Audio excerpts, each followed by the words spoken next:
Welcome back to Golden Rule Radio. This is Robert and Miles in the studio today with Tori and Eric out.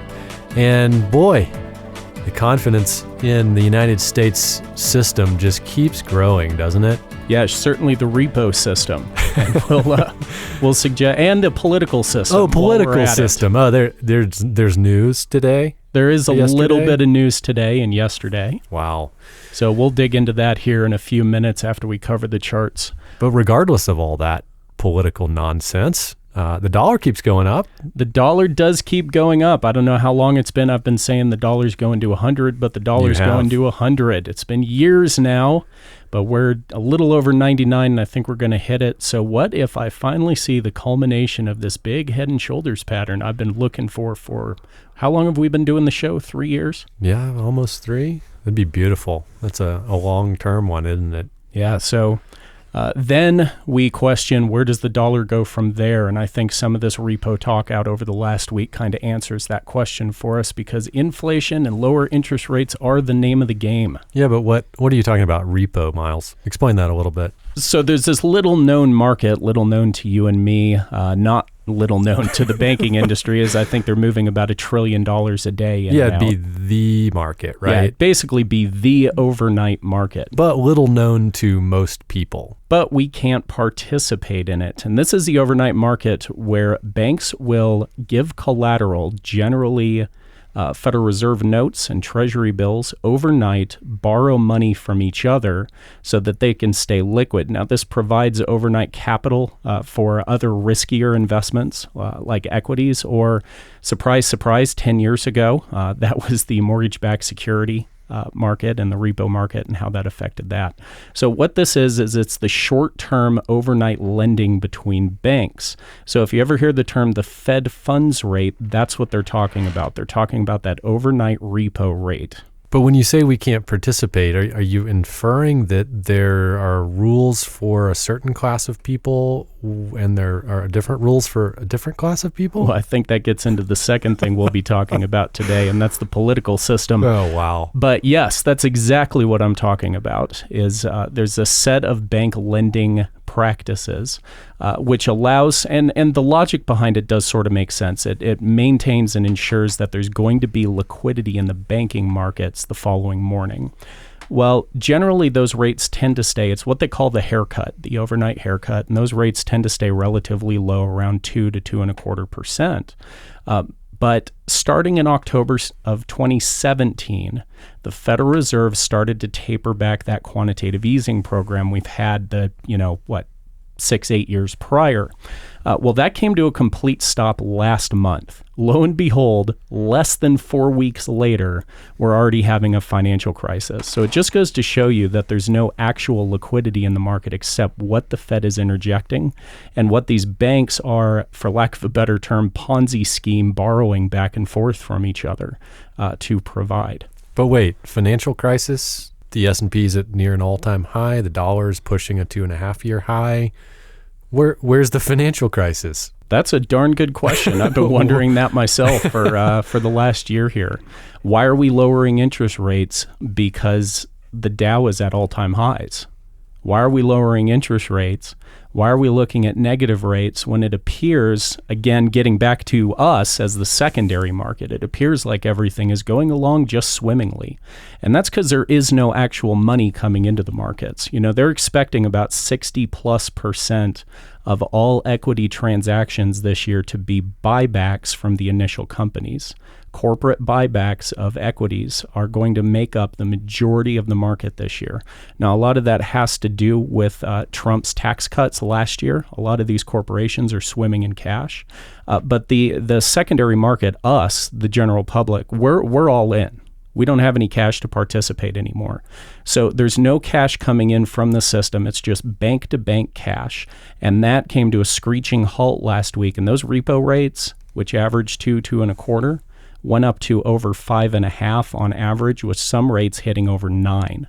So they put $130 billion into the market last week on Monday, and then again on Wednesday following the interest rate drop. Now that went into the repo market. That's the open market operations. So expansionary open market operations is when the Fed is directly stepping in and buying those overnight securities and giving that money into the market. So it's not bank to bank anymore. It's the Fed coming in and doing it. And this past Friday, Jay Powell came out and he said he's going to extend that at least for the next 2 weeks, upwards of $75 billion a day for the next 10 business days. So let's say they do half that, it's $400 billion. If they do all of it, it's $750 billion in 2 weeks. So darn near $1 trillion in a single 2-week period. So you compare that to the last couple year average, 1.3 trillion. That's a 30% increase in 2 weeks. So if you don't see the writing on the wall, I don't know what to do. I mean, gold's up 20% this summer. So here's a second question about your primary versus secondary market. Why'd gold go up 20% 3 months before this all happened? Do you think somebody maybe knew? Yeah, it's been telling us something. I mean, it's been a couple weeks since I've been on the show, but looking at May in gold, we were at 1270. Do you remember that? That was only a few months ago. And here we are, 1,500, even with the down day we're having today on Wednesday as we're recording, it's still bouncing around 1,500. That's a full $125 higher than the previous high, the 6-year high. So this is very similar to what we saw in 2007, if you can remember that long. I had to go back into the charts and look at it. Gold moved ahead of the stock market peaking. Gold started moving from about 600, went up to over 1,000 for the first time ever. And the stock market peaked. It was in the peaking process in 2007. Well, we didn't know that the financial crisis of 2008 was actually going to happen in 2007, but gold gave you this warning sign. It started moving. It was telling you something, just like what we're seeing now. 3 months ago, 4 months ago, gold started moving and moving up aggressively. Central banks were buying gold. If that doesn't tell you that they don't trust each other, then I don't know what would. And so gold's moving here, and the stock market's at near an all-time high. The dollar's moving higher. And, if you looked at the markets, you'd think, okay, well, things aren't as bad as they are. And here you are with the Fed doing these repos. You're in crisis mode. You're moving that way. So the writing's on the wall. So with this new Fed interjection of money, it's not unreasonable to see gold after coming back up and still sitting in this trading range, about 1480 on the low end, 1555, 1560 on the high end. So we are still kind of smack dab in the middle of that trading range, but we did have about a $30 down day today. So why do you think that happened? Because I think that gets us into the second part of our conversation, the political side. Well, the gold's down today and silver's down today because they were up so much Sunday night, Monday. It's just, I think, a trading move here, right back down to where we kind of started. To answer your question on a very short-term basis here, if we're diving into gold. Sure. Well, Sunday, Monday impeachment talk. Tuesday, Wednesday is, that's not really an impeachable offense. So it's not unreasonable to see that sort of rebound. But from a charting perspective, it's nothing out of the ordinary. I don't see the recent move being anything but just a little bit of political bantering back and forth. That's causing some pretty minuscule $20, $30 jumps up and down. Yeah, maybe a good lesson for today's show would be on a news-based move like that. Like you could use oil as an example. The spike in oil price right after the attack in Saudi Arabia. You look at the oil price, it bounces up on news. Usually the market would come back and correct maybe half of that move or so. Would you agree with that in a news-based, really big move up or down with any market? Yeah, one of the principles I've always stood by in charting is that trends move markets, and all news does is kind of speed up or slow down the trend. So you don't tend to see news changing markets' direction, just increasing or decreasing velocity in a very short period of time.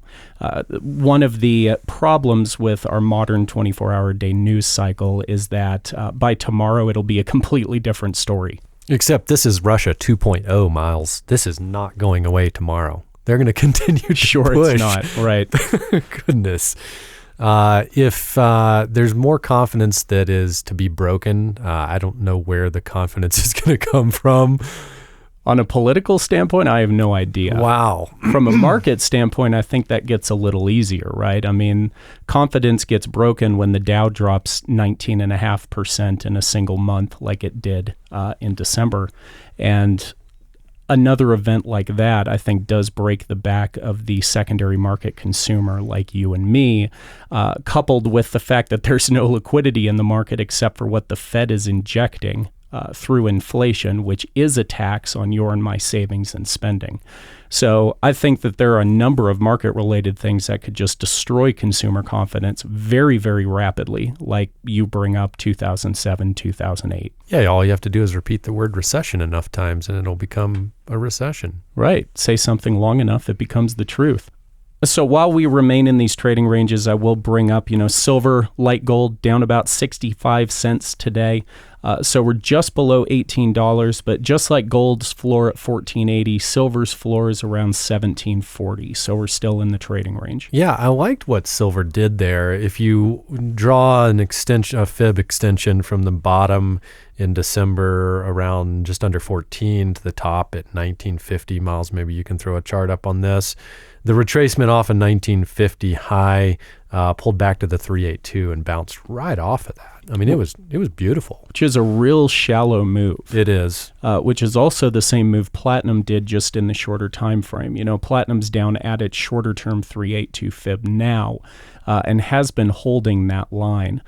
Palladium, as it tends to do. Winner is true as it broke into another all-time high, but boy, each high is just barely above the last one, and it actually has dropped back down. So palladium, like the equities market, I think is starting to falter, and I think we may see that with some of the industrial metals. Now, NASDAQ and Dow. After coming up about 90 points short of the previous high, the Dow's down about 350 since September 16th. So QE is clearly having less and less effect on the equities market.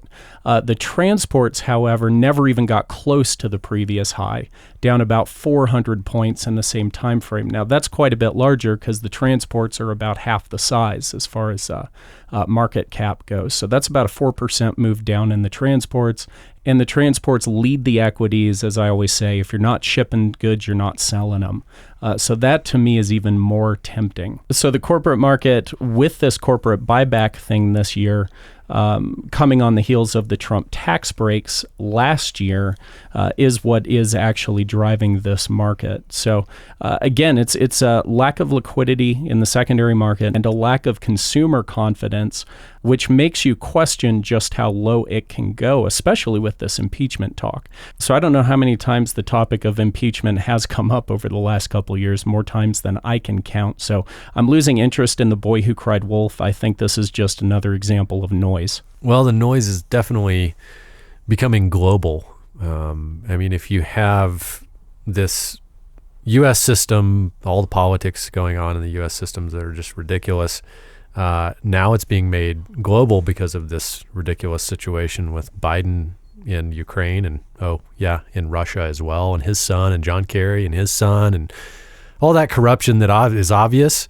Yeah, I think the Democrats have forgotten which party is generally in communication with Russia. Yeah.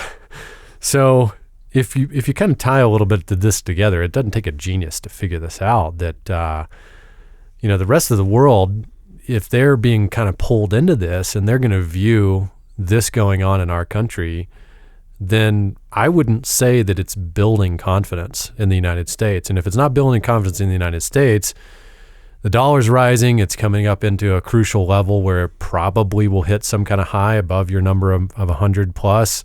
And then, if that confidence is broken in the system and in America and in American politics, then how much longer does it take until that confidence is broken with the U.S. dollar? Well, internationally, that confidence is waning, at least in the system in general. Totally. Been talking about that for years, right? Right. And it's been going on. But domestically, I think for anybody who's actually paying attention to this is building confidence for our sitting president.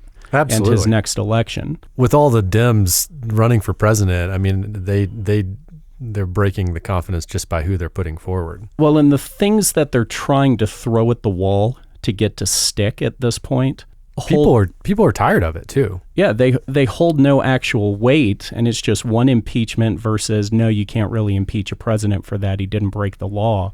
It's just one thing after another, and I think for anybody that's watching this closer than just the sound bites you get off Twitter or CNBC, are saying, everything they're throwing at the guy, nothing's sticking. I think that is raising confidence in the American public in our sitting president.